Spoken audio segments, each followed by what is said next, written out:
to a brand new Miami King coffee chat.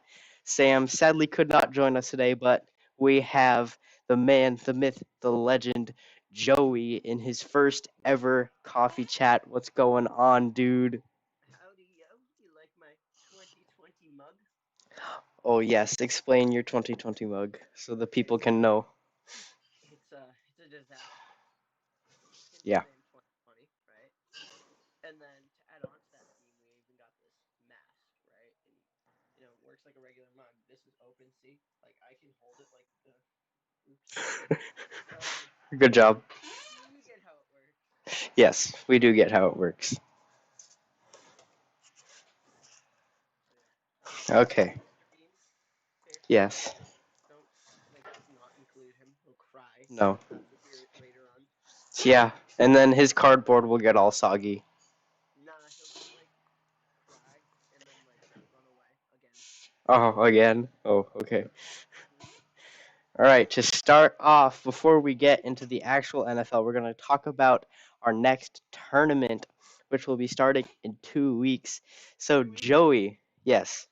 So, you had the rather devastating loss to the would be Super Bowl winning Chiefs Bruh. and Sam with your Patriots, but this year you've got Aaron Rodgers and the Packers. How confident are you going into this next tournament? Well, listen, it's not all about the confidence. It's about the knowledge. And in this situation, I know I'm gonna win, so it's not like I need confidence. I could just straight up be eating a nice bone-in ribeye, $66, and I'll be satisfied because I know I can pay that all off, like with my gratitude. Not gratitude. Why am I using that word? With my pride, Yes, you're right? correct. Because yes, I am going to win. How? We're just gonna run that same strat that we do usually. It might actually work pretty well, or we can find a new strat because oh shoot, I just dropped all my cards. That's Good okay. job. You want to know why? You want to know why that's okay? No, You want to know why that's okay? because you still have some more cards in your hands. Because I'm gonna win. Okay. I'm just gonna reassure you that you're not gonna win though. This you can yell at me as much as you want and tell me this is unfair, but I've been practicing with my Ravens, running around with Lamar. I got I got three.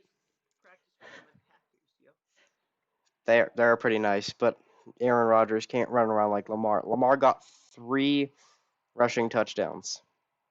I guess you just gotta practice with them then.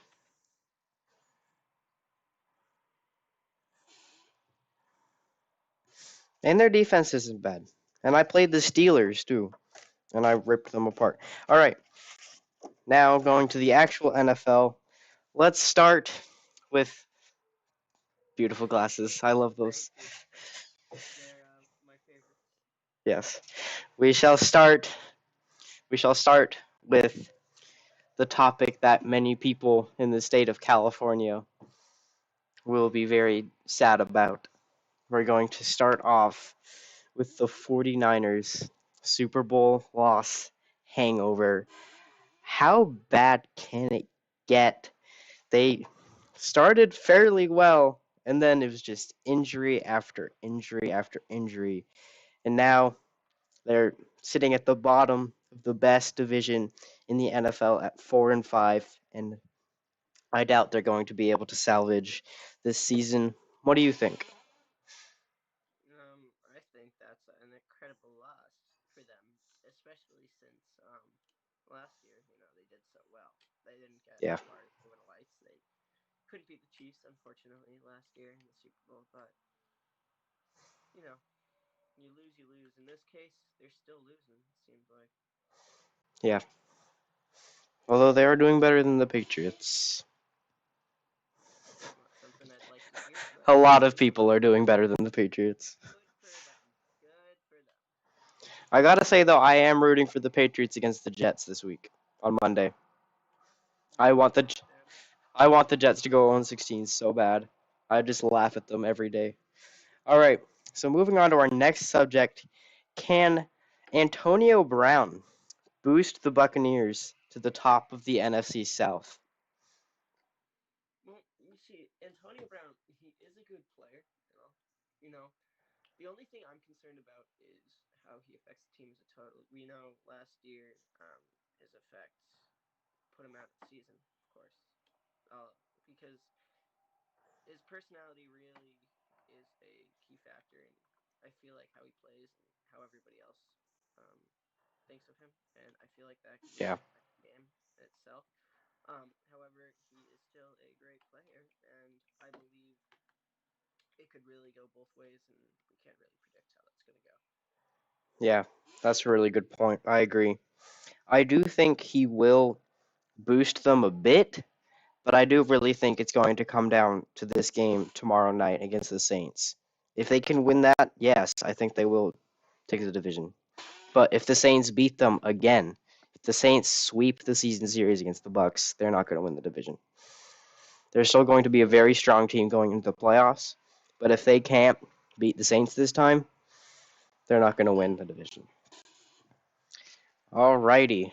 And so for this next one, there have been a lot of stories going on this year regarding the Jets, and their fan base is angry at a lot of people, but mostly head coach Adam Gase. My mom actually showed me the New York Jets Twitter feed the other day, and literally every single person posted the exact same picture, just destroying Adam Gase and being so angry with him. Every single Jets fan posted the exact same picture, but the Jets say it's not Gase's fault at all. It's not even Sam Darnold's fault.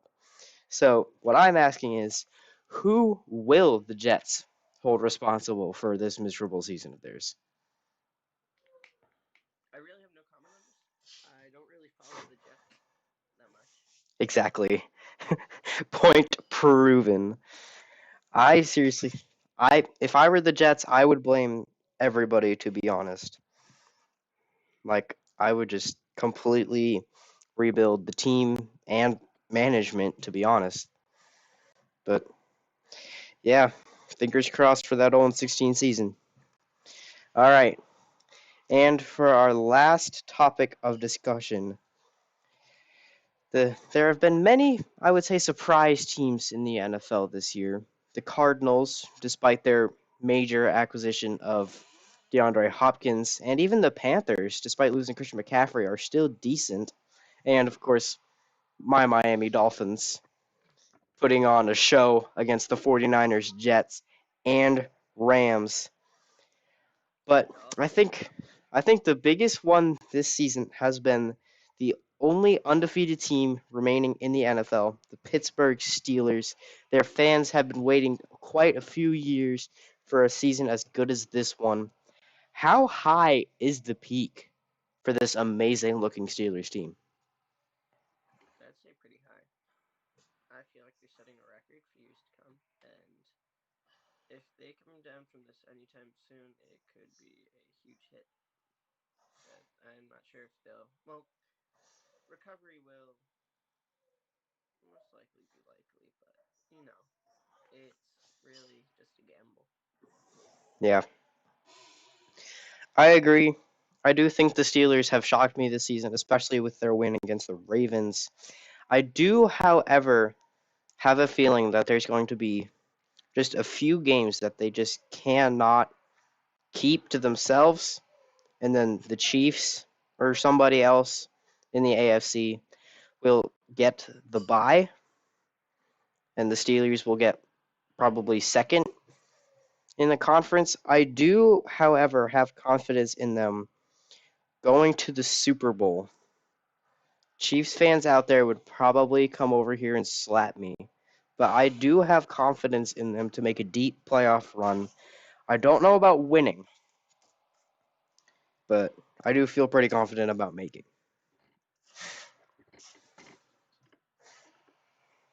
So, yeah, that's our coffee chat for this week. Thanks for hopping on, guys. Thank you, Joey, and your beautiful glasses, and Mr. Bean for hanging out in the background. Love you, man, and Joey. You're cool too. Wow, the disrespect. All right. Thank you guys for watching. Miami King, Joey, my man Mr. Bean in the back, signing off for now. Thanks